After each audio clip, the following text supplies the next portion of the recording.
Assalamualaikum warahmatullahi wabarakatuh. Halo semuanya, perkenalkan kami dari kelompok 2. Nah, dalam video kali ini kami akan menjelaskan mengenai occupational therapy and the post-polio syndrome.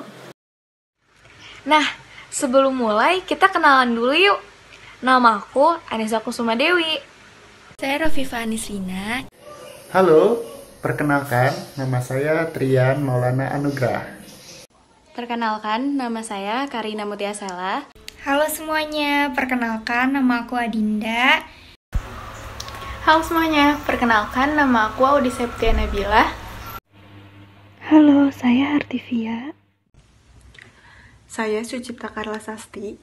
Saya Febri Nabila. Nama saya Diana Maulidia. Yang pertama kita akan bahas adalah deskripsi poliomyelitis akut. Menurut Wickers tahun 1985, poliomyelitis akut atau polio adalah penyakit virus yang mempengaruhi anterior horn cells atau neuron motorik yang ada di spinal cord. Beberapa neuron motorik ini dihancurkan oleh si virus tadi. Ada yang terpengaruh, ada juga yang tidak terpengaruh. Untuk yang terpengaruh itu bisa sembuh, tapi dia meninggalkan bekas luka. Menurut Hopkins and Smith tahun 1978, gejala klinisnya mencakup flaccid paralisis dan hilangnya refleks dengan terjadinya atrofi pada otot yang terkena. Meskipun ekstremitas bawah lebih sering terkena, paralisis ini dapat bersifat asimetris atau tidak merata, sehingga mengakibatkan monoplegia, hemiplegia, paraplegia, ataupun quadriplegia.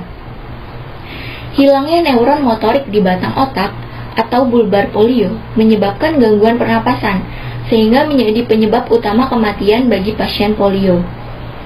Menurut Hofstede et al. Tahun 1985, 16% dari mereka yang menderita polio sejak usianya di bawah 10 tahun itu membutuhkan bantuan alat pernapasan pada awal penyakit mereka, dibandingkan dengan 35,7% yang usianya 10 tahun ke atas.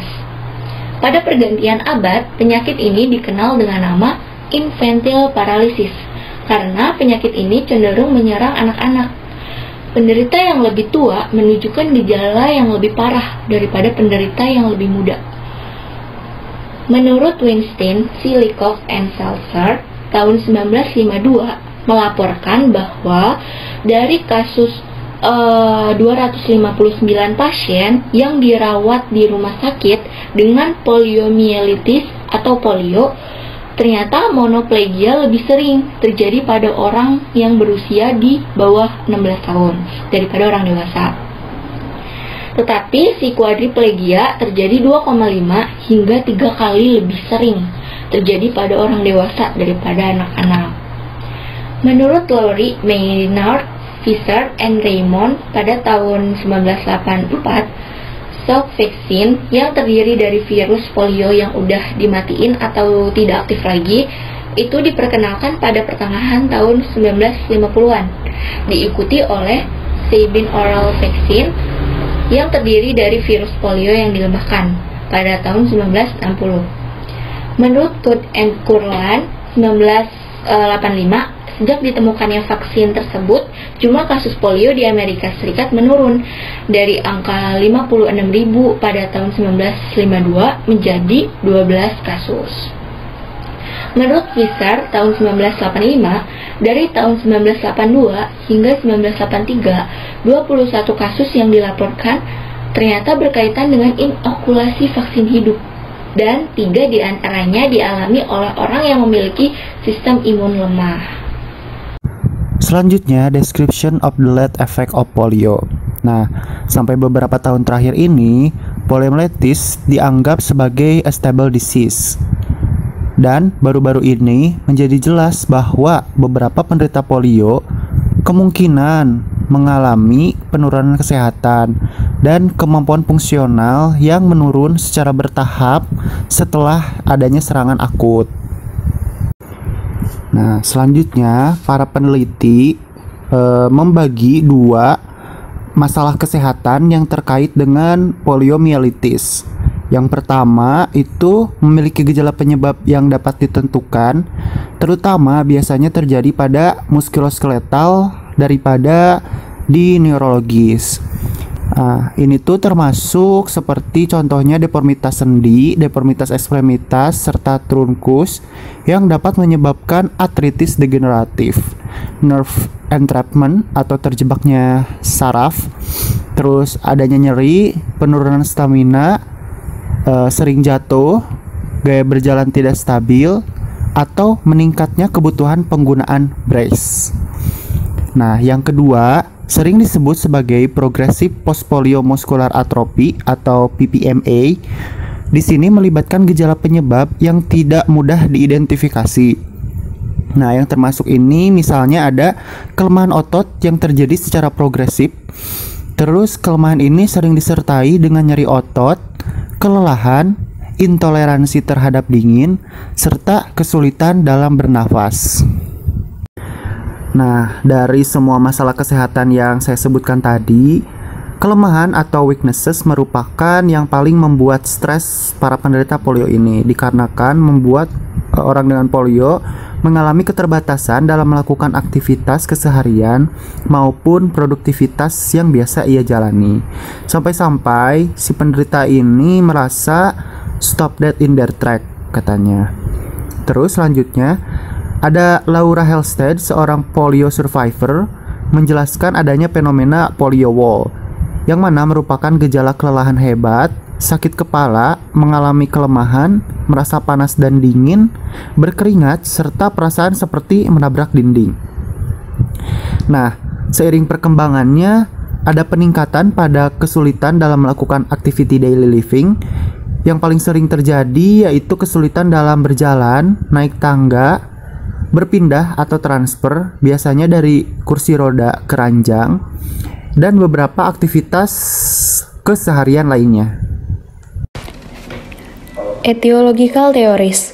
Beberapa teori berusaha menjelaskan perkembangan kecacatan dari suatu penyakit yang dulu dipercaya akan stabil. Contoh yang pertama yaitu amyotrophic lateral sclerosis. Pada suatu waktu, beberapa peneliti berpikir bahwa efek polio yang terlambat mungkin sebenarnya merupakan bentuk amyotrophic lateral sclerosis yang memiliki kemiripan klinis dengan sindrom postpolio.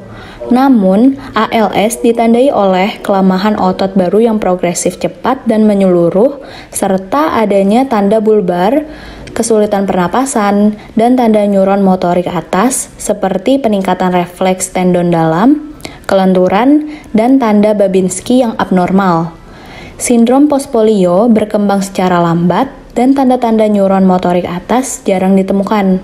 Nah, berikut ini ada contoh dari ALS, yaitu seperti kesulitan dalam berjalan, terus memiliki kelemahan pada kaki dan tangan, terus slurred speech, terus dia juga trip and fall, dan lain-lain. Yang kedua, ada the dormant virus theory.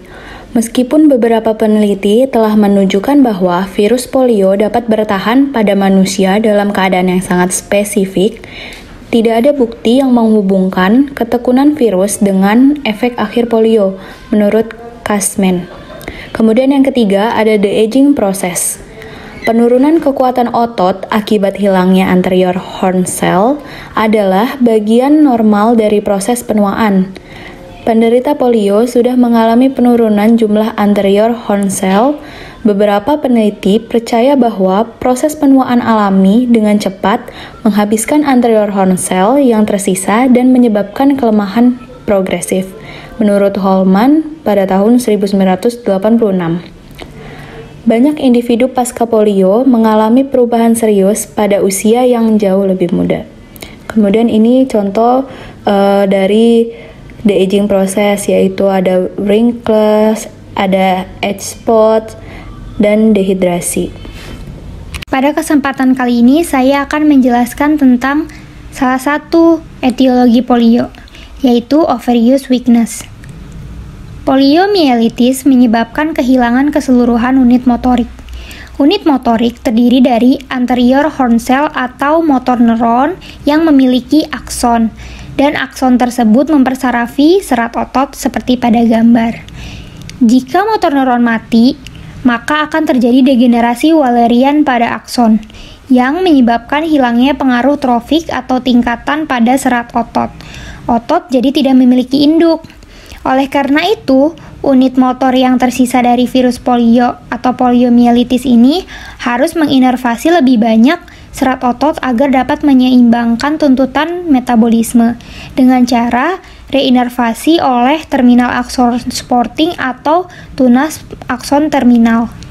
Berikut, saya akan jelaskan tentang proses reinervasi oleh terminal akson sporting. Pertama, unit motor yang masih berfungsi akan mengirim tunas akson ke serat otot yang tidak memiliki induk. Lalu, neuromuscular junction yang baru akan terbentuk. Proses tersebut dapat berlanjut selama 2 tahun atau lebih setelah fase infeksi akut. Jika tidak ada unit motor yang berfungsi di dekatnya, maka serat otot yang tidak memiliki induk akan menjadi fibrilasi dan atrofi hingga mati. Motor neuron yang normal akan menggerakkan 200 hingga 500 serat otot, sedangkan motor neuron reinervasi dapat menggerakkan 1000 hingga 5000 atau lebih serat otot. Hal tersebut dikarenakan banyak dari motor neuron yang masih hidup ini lebih kecil dari ukuran normal pada umumnya atau abnormal, lalu membawa bekas luka permanen dari infeksi virus dan tidak dapat mengimbangi tuntutan metabolisme untuk menginervasi serat otot yang berlebihan. Hal ini menyebabkan akson yang digunakan secara berlebihan akan kembali rusak. Setelah bertahun-tahun, tuntutan metabolik yang berlebihan ini mengakibatkan kematian terminal akson sports yang mengarah pada penurunan kekuatan otot yang signifikan dan berkelanjutan, atau kita simpulkan sebagai overuse weakness. Nah, sekarang saya akan membahas lingkup masalah polio yang terdapat pada jurnal ini. Jumlah korban polio di Amerika Serikat diperkirakan 254.000. Menurut Pusat Statistik Kesehatan Nasional, polio adalah penyebab kelumpuhan nomor 2 di Amerika, keduanya setelah kasus stroke. Presentase orang yang mengalami efek akhir dari poliomielitis ini sulit untuk ditentukan. Nah, mereka yang menjadi dasar studi epidemiologi yang telah dihubungi melalui jaringan kelompok penyintas polio atau pusat rehabilitasi yang baru terbentuk. Studi-studi ini mungkin cenderung merepresentasikan kelompok-kelompok dengan tingkat disabilitas tertinggi dan mereka yang mengalami gejala akhir post-polio yang lebih parah. Nah, karena orang-orang ini memiliki kontak terbesar dengan fasilitas rehabilitasi dan program pendukung yang didapat. Tapi sebaliknya, studi-studi ini mungkin cenderung kurang mewakili mereka yang pulih sepenuhnya, sehingga mereka tidak lagi dihitung dalam populasi cacat polio. Jadi di jurnal ini ada penjelasan tentang penelitian sebelumnya, yaitu yang pertama, sebuah penelitian terhadap pasien polio yang dirawat di Mayo Clinic antara tahun 1935 dan 1955 menunjukkan bahwa 22,4% dari 125 responden atau 28 orang telah mengembangkan gejala baru terkait dengan polio sebelumnya. Yang kedua, sebuah penelitian serupa menemukan 670 pasien polio yang telah dirawat di Sister Kenny Institute di Minneapolis, Minnesota antara 1 Juli 1952 dan 30 Juni 1953. Dari 327 responden didapatkan 41% atau kurang lebih 134 orang melaporkan gejala terlambat. Karena surveinya mempelajari pasien yang dirawat dengan fasilitas khusus dan jangka waktu tertentu, mereka mungkin lebih heterogen atau lebih banyak jenisnya daripada penelitian yang disebutkan sebelumnya. Namun biasnya masih ada, karena orang-orang yang saat ini mengalami gejala sisa berkelanjutan mungkin memiliki kecenderungan yang lebih besar untuk menanggapi kuesionernya. Nah, jadi singkatnya tampak bahwa 75.000 atau lebih orang mungkin mengalami perubahan yang serius dalam kesehatan dan fungsinya sebagai akhir dari polio sebelumnya. Saya mau menjelaskan tentang adaptasi orang yang disabilitas karena polio. Para polio survivor mempunyai dukungan terbaik bagi dirinya. Menurut Raymond, mereka mendesain banyak peralatan adaptasi untuk meminimalkan ketergantungan dengan orang lain. Lowry mengatakan adaptasi dapat mempercepat terjadinya perubahan bagi orang-orang dengan disabilitas. Selama proses pemulihan dari serangan akut, pasien polio didorong untuk melakukan exercise dan berhenti untuk ketergantungan dengan peralatan. Penggunaan lanjutan atau terus menggunakan dari peralatan menunjukkan bahwa adanya kekurangan dalam pengobatannya. Beberapa pasien polio menggunakan cane, crutches, dan juga brace. Sekarang, banyak penderita polio harus mulai menggunakan bantuan untuk berjalan dengan mengganti dari crutches ke kursi roda atau tukar manual chair dengan motorized chair. Sangat penting untuk memahami coping mekanisme yang digunakan selama fase akut polio, yaitu untuk memahami fungsi psikologis seperti stres. Denial dapat terjadi saat seseorang mengharapkan kesembuhan total dari serangan polio yang akut. Jika tidak terjadi pemulihan total, denial akan diusahakan untuk diminimalisasi. Ini dapat mengurangi ketakutan luar biasa pada mereka yang memungkinkan untuk percaya bahwa masih bisa memiliki hidup yang bermakna dan masih mungkin untuk melakukan kegiatan yang normal. Frick tahun 1895 menggambarkan proses pada orang-orang yang sembuh dari polio dapat digunakan untuk menyesuaikan diri dalam dua tahapan dari disabilitas. Yang pertama, kesedihan. Selama periode ini, orang tersebut mungkin menolak untuk menggunakan peralatan karena menurutnya dapat membuat semakin menunjukkan bahwa dia telah kehilangan kemampuan fisiknya. Yang kedua, menurunkan aktivitas fisik, memperluas lingkup nilai, mempertahankan evaluasi aset, memaksimalkan harga diri dengan berpartisipasi dalam pendidikan, pekerjaan, kegiatan politik, waktu luang, dan kegiatan non-fisik lainnya. Pada saat yang sama, orang tersebut belajar menghargai prestasi dalam batas-batas kecacatannya, alih-alih menilai kegiatan berdasarkan standar normal. Nah, selanjutnya itu ada intervensi okupasi terapi. Yang pertama ada evaluasi. Evaluasi itu dimulai dengan interview pekerjaan pasien saat ini.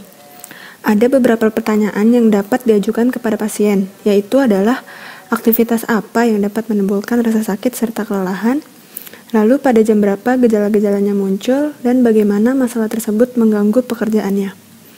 Lalu, alat-alat yang digunakan pasien itu harus diperiksa untuk kesesuaian dan fungsinya, seperti bidai dan alat bantu adaptif. Jika otot di kedua ekstremitas atas itu lemah, harus dilakukan manual muscle testing pada kedua ekstremitas atas.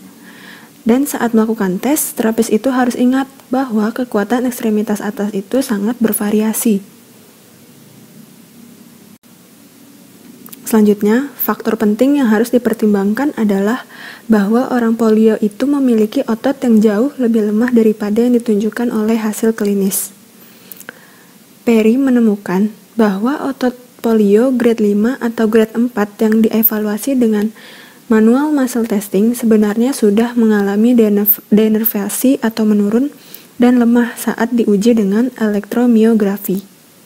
Menurut hasil uji kuantitatif, menunjukkan bahwa kekuatan otot grade 5 pada orang polio itu sebenarnya 75% kekuatannya daripada orang non-polio, maksudnya lebih rendah. Dan grade 4 hanya 40% dari non-polio. Oleh karena itu, orang polio grade 4 atau 5 harus bekerja 2,5 kali lebih keras dari orang non-polio agar dapat melakukan pekerjaan yang sama seperti orang yang non-polio, menurut Perry. Selanjutnya, pada tahun 1985, Wichers mengamati menggunakan makroelektromiografi bahwa otot polio grade 3 itu memiliki kekuatan serta antigravitasi yang sangat rendah. Nah, selanjutnya itu orang yang polio dengan kekuatan otot grade 4 saat melakukan elbow fleksi, lalu orang polio grade 2 yang melakukan full ekstensi, yaitu bahunya memiliki kekuatan lebih besar pada ketinggian yang lebih rendah daripada ketika dinaikkan di atas 45 derajat. Ini dapat menunjukkan bahwa orang tersebut dapat melakukan aktivitas fungsional paling efisien dengan siku tertekuk dan lengan di samping. Selanjutnya, treatment okupasi terapi. Sebuah penelitian Swedia yang dilakukan oleh Einarsson dan Grimby melaporkan adanya peningkatan otot quadriceps setelah pemberian program penguatan intensitas tinggi selama 6 minggu. Wichers dalam komentar pada penelitian ini menyarankan kemungkinan bahwa studi ini akan memiliki efek negatif jangka panjang, yaitu hiperfungsi neuron motorik residual yang dapat menyebabkan penurunan kekuatan dan biaya tambahan waktu ambulasi subjek pada masa depan. Selanjutnya, Feldman dan Soskoln memprakarsai program selama 6 bulan latihan yang kaku dan tidak melelahkan untuk 32 otot pada 6 pasien. 14 otot menunjukkan peningkatan kekuatan, 17 mempertahankan kekuatan, dan 1 kehilangan kekuatan. Pada akhir program penguatan, pasien ditempatkan pada program pemeliharaan dan diberi instruksi ketat tentang perubahan gaya hidup dan kebutuhan untuk menghindari kelelahan, tetapi tetap dalam batas yang ditentukan oleh kecacatan mereka. Selanjutnya, Maynard melaporkan bahwa upaya untuk meningkatkan kekuatan dengan cara program penguatan yang terkontrol sering memperburuk masalah nyeri. Pendekatannya adalah mempertahankan kekuatan dengan melanjutkan kegiatan fungsional seperti perawatan diri, ambulasi, dan aktivitas kerja atau rekreasi. Dia mempertanyakan mengenai peran latihan penguatan untuk otot yang sudah terlalu lemah oleh proses degeneratif untuk memenuhi persyaratan normal, dan bahkan menghindari latihan penguatan yang lembut untuk otot yang melemah yang sedang digunakan secara mendalam dan secara teratur dalam aktivitas normal kehidupan sehari-hari. Misalnya, otot quadriceps dalam aktivitas berjalan. Pada intervensi kali ini, kreativitas seorang terapis okupasi akan ditantang untuk membantu pasien mengubah gaya hidupnya untuk memungkinkan kelanjutan peran pekerjaan yang paling dihargai oleh pasien tersebut. Nah, tantangan ini akan meningkat ketika seorang pasien harus mulai menggunakan ortosis atau bantuan adaptif atau menemukan bahwa peralatan yang berfungsi dengan baik selama bertahun-tahun tidak lagi memadai karena melemahnya otot progresif. Intervensi lainnya yang dilakukan oleh seorang okupasi terapis kepada pasiennya yaitu modifikasi peralatan dan gaya hidup. Pasien yang mengalami gejala sisa akhir dari polio harus diajari perubahan gaya hidup yang akan membantu mereka menghindari penggunaan otot yang berlebihan. Fokus terapi okupasi untuk tahap ini harus pada evaluasi dan pelatihan ulang dalam kegiatan hidup sehari-hari, penggunaan alat bantu, modifikasi pekerjaan dan lingkungan rumah, dan pendidikan dalam penyederhanaan pekerjaan dan konservasi energi. Yang terakhir ada kesimpulan. Jadi menurut jurnal ini, sebanyak 75.000 penderita polio di Amerika Serikat mengalami gejala yang melemahkan. Jadi bikin orangnya tuh penderitanya lebih lemah. Nah, jadi ada beberapa gejala sisa dari polio yang dapat menurunkan tingkat fungsional pasien. Di antaranya yaitu pelemahan otot dan atrofi, nyeri, dan kelelahan yang parah. Salah satu pencetusnya adalah overwork weakness. Oleh karena itu, latihan penguatan nggak boleh diberikan kepada penderita polio untuk mengurangi potensi penurunan kekuatan otot yang lebih parah. Nah, karena nggak boleh pakai latihan penguatan, fokus utama terapi untuk para penderita polio ini adalah perubahan gaya hidup, yaitu dengan cara menggabungkan antara penggunaan assistive device atau orthotic device dengan edukasi energi konservasi dan work simplification. Sekian dari penjelasan kelompok kami, kurang lebihnya mohon maaf. Wassalamualaikum warahmatullahi wabarakatuh. Bye guys.